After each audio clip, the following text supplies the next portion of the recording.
Today's topic is how to audit a large blog and how to turn traffic into sales. Now you're already getting a lot of traffic and you're already getting a lot of sales from this large blog.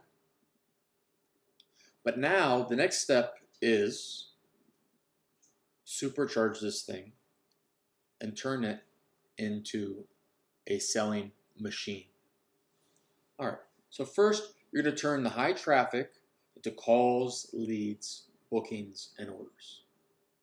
When you're managing a large marine blog, it's going to have hundreds or thousands of posts. You're no longer writing a blog post, but you're managing a publishing system. Lead quality matters.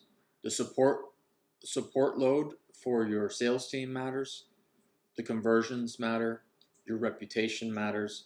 And search performance matters. A large blog is a growth engine, but you also need to go back and refine it so that it doesn't create too much work and it turns into a higher conversion machine.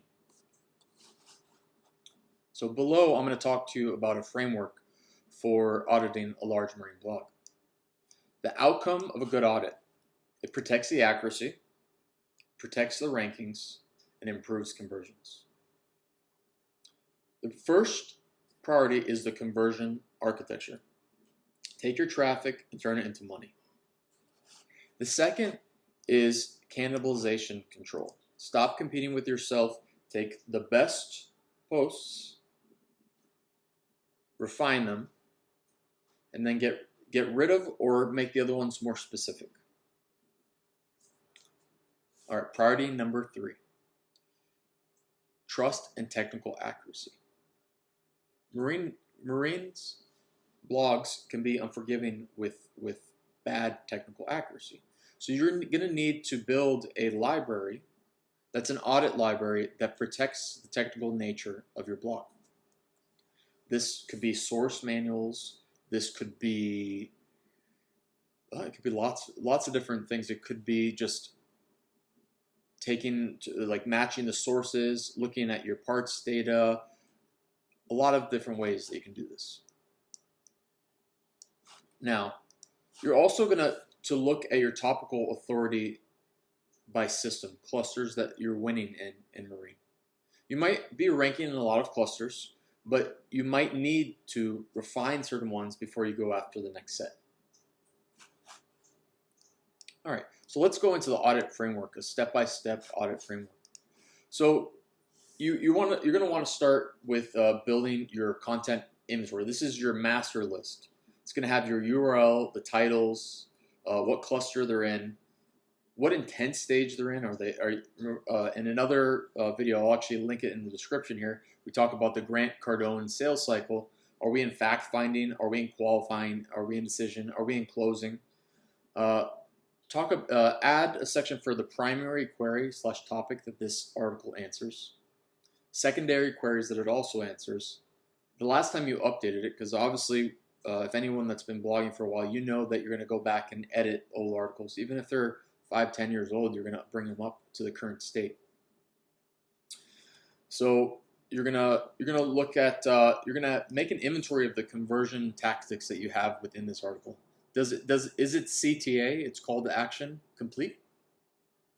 Send an email to colbyum@gmail.com to learn more about this, and I can get started helping you turn traffic into money. Put notes on the accuracy risk. Okay, is this topic a topic where the risk is high or low? Prioritize the high risk. Step 2, score each page with a simple 100-point model. Business value, 0 to 30. Search opportunity, 0 to 25. Content quality and intent match, 0 to 20. Accuracy risk, 0 to 15. Conversion path, 0 to 10. Then you're going to take your top 50 priority pages that you're going to do an audit on, and you're going to improve all these things within them to start converting higher. This is like that 80-20 rule. So So 20% of your posts are going to generate 80% of your sales. This is actually something that you're going to continue doing throughout the process, because you're going to be publishing new stuff. You're going to be going back, refining stuff, and then you're going to create your quarterly strike list where we're going to go out and just attack. Here's the next set of blog posts that are going to turn into high conversions. All right, so the next is a page level audit checklist. What to fix on each priority page. So is there intent and content alignment, marine specific? Is this written for the correct reader? This is when you're going to talk about like avatars. Is this an owner, captain, a fleet manager, a mechanic, a charter boat, something like that? Does it state within the article the next necessary context? You're gonna want to fix patterns. Add a who is this for near the top. You're gonna add conditions that this applies to, and you're gonna add, if you're unsure if this applies to you, here's where to check. Cannibalization and topic ownership. Do we have multiple posts answering the same question with the same intent? Structure that wins. Scan first formatting. Marine readers scan. Yard managers, captains, and owners want clarity fast. So I'll actually link here. We have a checklist that you can go through that's going to say, hey, how complete is this article? This is part of your inventory of your articles. So is there a short answer near the top? Sometimes we call that AI overview. Are there clear header sections that match real questions? Are there bullets, tables, and checklists? Do images and diagrams and videos break up the content? One, not only that's important, but it also breaks up the thing, because no one wants to read thousands of words. It just looks like too much and overwhelming. Is there a strong FAQ section? These are the things that are going to address objections and common confusions. All right, now let's get to the technical accuracy audit. Red claims first. Build a claims list. Extract statements like, is this safe on aluminum? Works over epoxy barrier coat. Interval is Y hours. Required by law. That's an important one. Any exact number. Red, yellow, green. Red is compatibility, safety, compliance, and exact numbers, fitment statements. Yellow is best practice intervals, troubleshooting logic. And green is definitions. Verify or rewrite. If verified with manufacturer documentation or your SOP, keep. If not verified, rewrite into conditional language. Depends on, varies I, conforms with. Also disclaimers work here too. Check with manufacturer guidance. Now let's talk about the conversion architecture. What the reader does next. This is the biggest missed opportunity in large blogs. There's posts that rank, but they don't convert. So what you're going to want to do is you're going to want to add a CTA for the intent stage. Okay. So now that you've defined your articles into fact-finding, qualifying, and decisions, you're going to put CTAs or calls to action that are specific to those stages. So you're going to say, see options, learn the system, save this checklist. So in my example, when I'm talking to you about marine blogs, you're creating this inventory of your blog profile, right? So I have a checklist that's going to help you to catalog your marine blog and make sure that it's in the most complete state. So that's for the fact-finding stage. So if you're here to learn more about this kind of stuff, send me an email to Colby UM, and I'll give you a checklist for this. Now, qualifying. Send these details, get guidance, shop by application. So if you're in the marine industry and you need help with this, send me a email to colbyum@gmail.com. Decision. Go ahead and request a quote for me to see how this will work for you. Send me an email to colbyum@gmail.com. All right, so let's talk about the next part, freshness and seasonality. So the marine industry, like many industries, can be seasonal, right? So in the winter, people may put their boats away. In the summer, in the spring, people might bring them back out onto the water. And if you're in places where the weather doesn't change much, in the winter, you might actually have more demand because, well, guess what? Everyone where it's cold is coming down south. So you want to use last updated workflows also to integrate new information. So you want to have information about when your article was last updated, so you can go back and update it and review it based upon the latest standards. All right.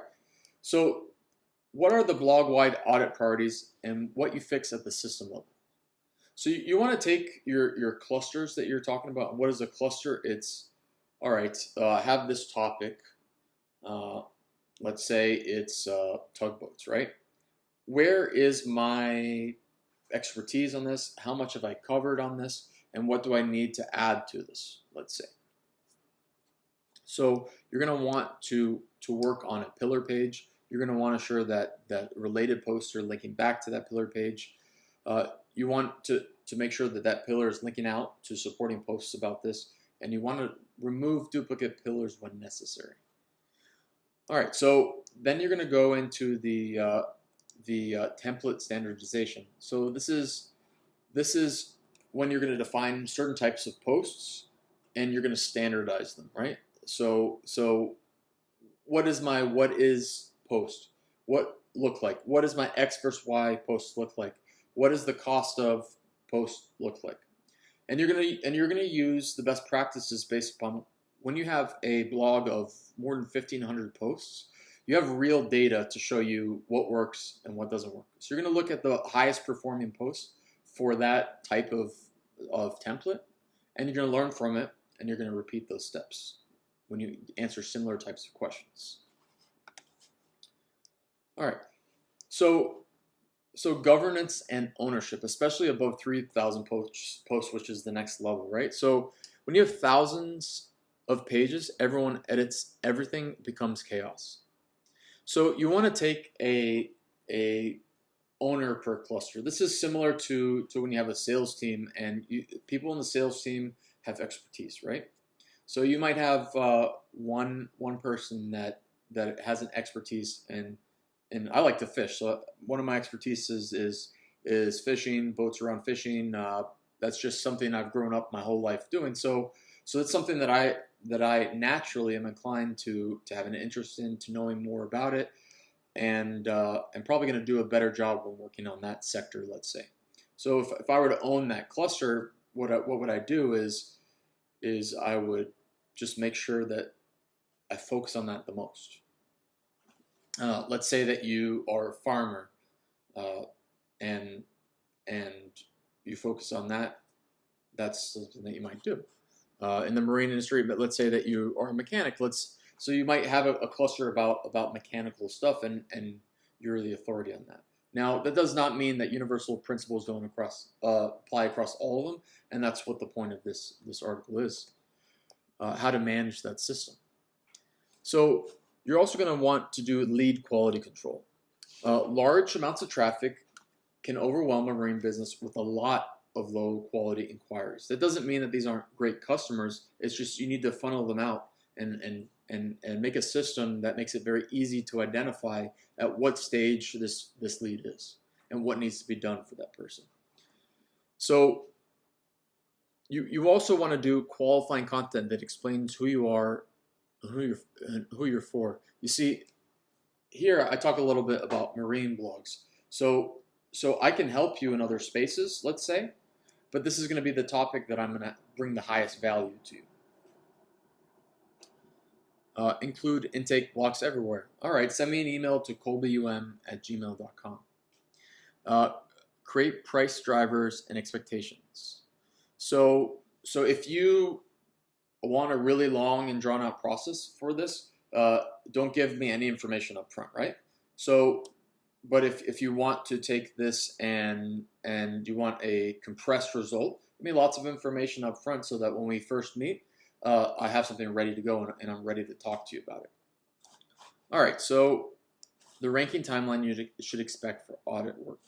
Audits don't flip a switch overnight, but they do create a predictable upside, especially for pages already getting impressions. A realistic post-audit expectation. So what this is you have an article that's getting 2,000 readers a month, right? You make changes on it, you're going to start seeing improvements from that. So in 2 to 6 weeks, you're going to see improved click-through from better titles, structure, and intent match. In 6 to 12 weeks, ranking movements for pages and positions 8 to 20, this is like an easy upside zone. So all right, you fix it, now it's going to rank even higher. 3 to 6 months, a cluster level lift as internal linking and just increases in authority. So let's say that you're talking about one specific topic. In 3 to 6 months, all of a sudden you're starting to rank for that topic. It's not going to be instant, but it takes some time as things readjust. In 6 to 12 months, you're going to get compounding gains as refresh programs keeps winners strong. So let's say you're talking about that topic. You're refreshing hundreds of articles in this topic to go through this audit. All of a sudden, in 6 to 12 months, you see really strong growth in that area. How to run this as a repeatable program. Here's a simple ongoing cadence for working with large marine blogs. Monthly, you're going to refresh the top 10 pages by impressions, especially those ranking under the first page, let's say. You're going to fix cannibalization issues that show up and start merging them and consolidating them. So you had 10 posts on this and 5 of them are really working. Integrate what was going on the other ones into those posts. Update anything policy and seasonality related. So sometimes you may want to update your high performing posts to do well in that season, but just you need to be tracking this so that you don't just leave it there so you miss out on the other season, let's say. Quarterly, you're going to rescore the content inventory. You're going to pick a new top 50 priority pages, and you're going to strengthen one major cluster. Always on rules. Every new post must have context, intent, stage, and conversion path. Red claim audit pages with compatibility, safety, and compliance numbers. No duplicates without a merge plan. The bottom line priorities for a marine business at scale.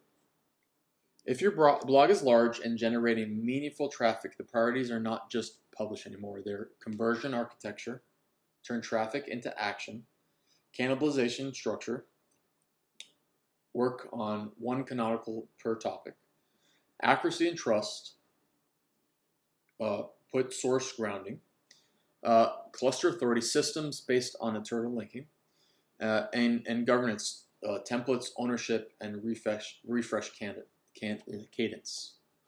If you want, I can turn all this into a printable audit SOP with the scoring sheet, the top 50 selection rule, the page level checklist, a merge policy, and a monthly and quarterly cadence so that your team can run in the same way every time. Thanks for watching. Send me an email to colbyuva@gmail.com.